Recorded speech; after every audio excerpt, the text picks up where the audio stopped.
So, can we talk about this Angel Reese thing for a little bit here? Because I get it.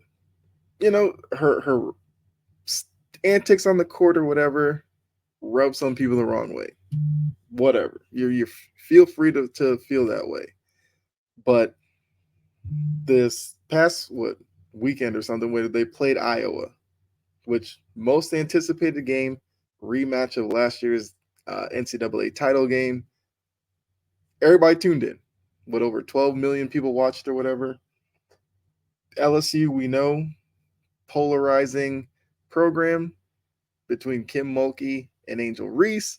Angel Reese might be the most polarizing athlete in sports. I don't know, because how many athletes have we seen their upbringing questioned, and now what's going on with her right now, where they lose the game.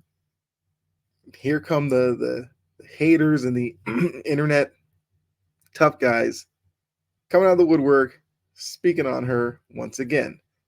So she told us in the press conference that since winning the NCAA title, it's been tough dealing with death threats, people sexualizing her, all that is unnecessary, inexcusable.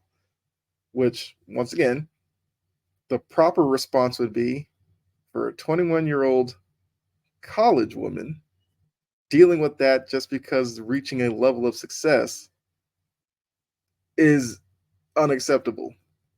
But instead, we have people talking about she's brought it on herself. This is, don't fall for this. She's just trying to play victim. Which, like, let's be real here. Why would she all of a sudden be playing victim after a loss in the NCAA tournament? She's lost games before, and none of this has ever come up. Clearly, it was the rush of emotion from understanding that it was going to be her last game at LSU. Because as we have found out, I believe today, she declared for the WNBA draft. So it makes more sense why she was so emotional after the loss, leading to her comments. But even so, the fact that she, opened up, led us into what she's been dealing with, I thought that's something that's supposed to be celebrated. Because look, is it her fault that her team won the title last year? Is it her fault that she's become marketable? Is it her fault that, she is so recognizable? No. That speaks to her ability on the court.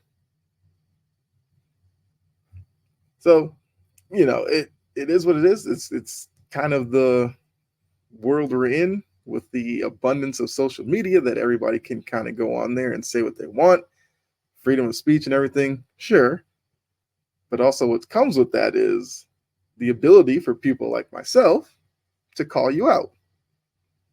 So from a lot of the responses that I've been seeing have basically fallen under two categories.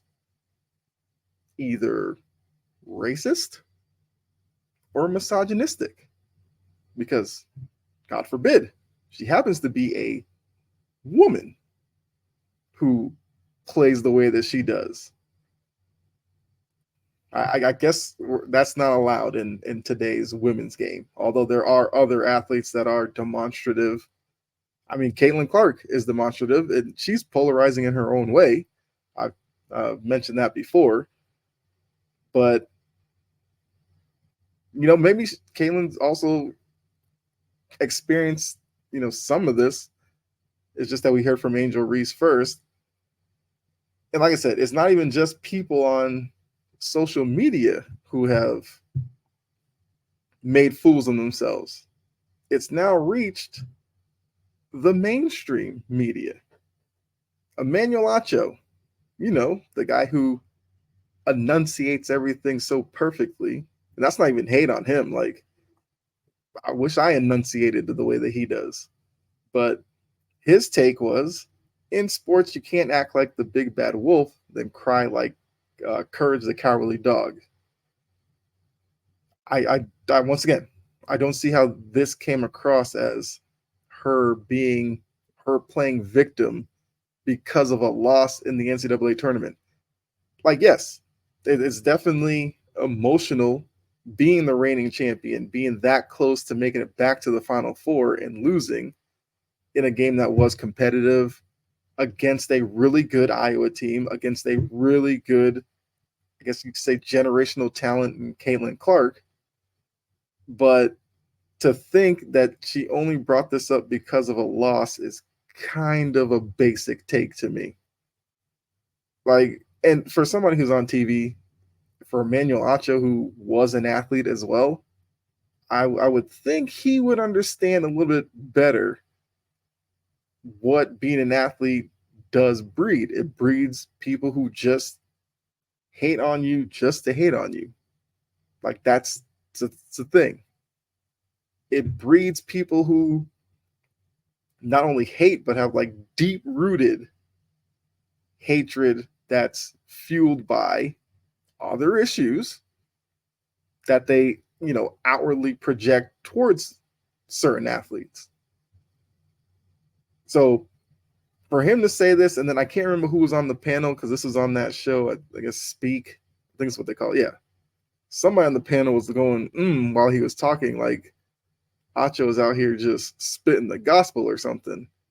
When once again, it's an L take. And to mention L's here, he elaborated with this saying that because of how she plays or whatever, that means you have to be able to take the L on the chin. Which, like I said before, this clearly was not driven by a loss to Iowa. Angel came out and said she has no problem with Caitlin Clark. She respects her and everything like that. At the end of the game, they were both in the handshake line. They embraced. So clearly, not like it's some type of hatred there between the two of them, but for some reason, Emmanuel Acho sitting there, I assumed he watched the game. That might be a wild assumption, but assuming he watched the game, how he came up with this take, I have no idea. Maybe he's just chasing clicks. And the other weird part was he said that this was a gender neutral, racially indifferent take. Why did he need to clarify this comment with that? Just weird all around. Because he's kind of making it seem like if you, whatever take you need from him, he can give to you. So if the network or whatever, somebody on the panel wanted the male-driven, racially divisive take, like what would he have said? Just weird all around. And it doesn't stop there, because I kept kind of looking around to see people, how they reacted to this. And I just had to stumble upon old Jason Whitlock. You remember him? He used to be on ESPN, used to be kind of prominent there. Then he used to be on Fox Sports, and now he's on, I don't know where he is now. I see him pop up every once in a while with people reacting. Couldn't tell you the network or anything that he's on. So he, I guess once again, watching the game, said, "Quit putting Angel Reese on Caitlin Clark's level." Excuse me, who's been doing that? Like, Caitlin Clark has been seen as the greatest, to some, the greatest college basketball player they've seen. I've never heard one person say that about Angel Reese. But anyway, he continues. One is an all-time great player, talking about Caitlin Clark. The other got famous for taunting. The rivalry is dead. Taunting. That's all Angel Reese is known for. Taunting. Not the fact that this past season she averaged, 19 and 14. Last year she averaged 23 and 16. So the numbers weren't why she's been famous and marketable. It's because she taunted Caitlin Clark, the whole pointing at the finger when they won the title, the ring finger. That's the only reason. that reason alone is why her declaring for the draft. I think I've seen somebody say that she's mocked to go in the top 10, possibly to like Minnesota at 7. So she only got that status because she taunted Caitlin Clark. Got it. And look, we know what Jason Whitlock's about. Like we already know. So I don't even need to elaborate too much on him. But it's I mean, it's ridiculous. A lot of the stuff that's being said.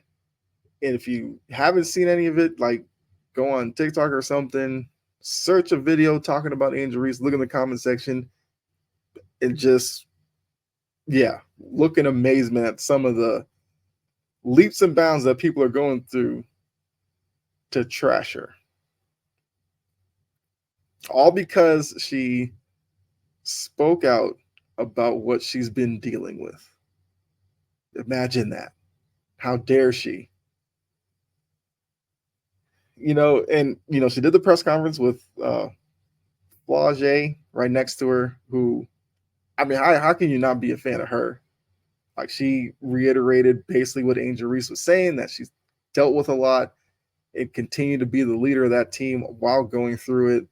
It's been hard. So, I don't know. Her teammates second everything she talked about. But I guess I'll leave you with this. Look, you can criticize parts of not only Angel's game, but any other athlete.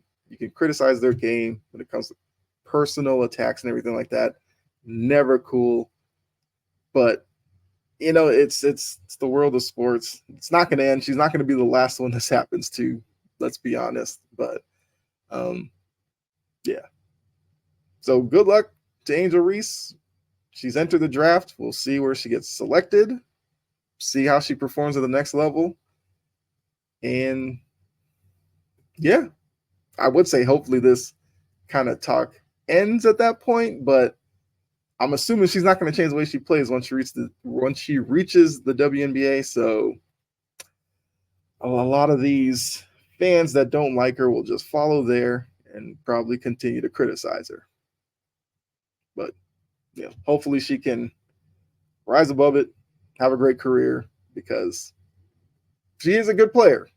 I'm not going to take anything away from her. You put up 23 and 16 last season. You backed it up with 19 and 19 and 13 with the target on the back that LSU had.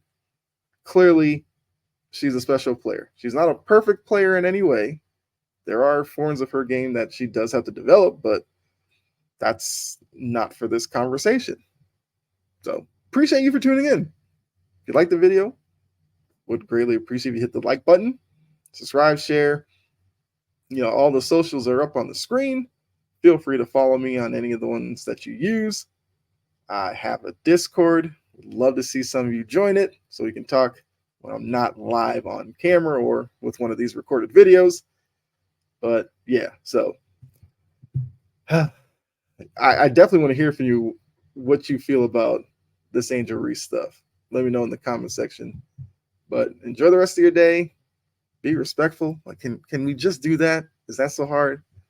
And I'll see you in the next video or live stream. So make sure you have notifications on. That way, when I do drop a new video or go live, you'll be notified.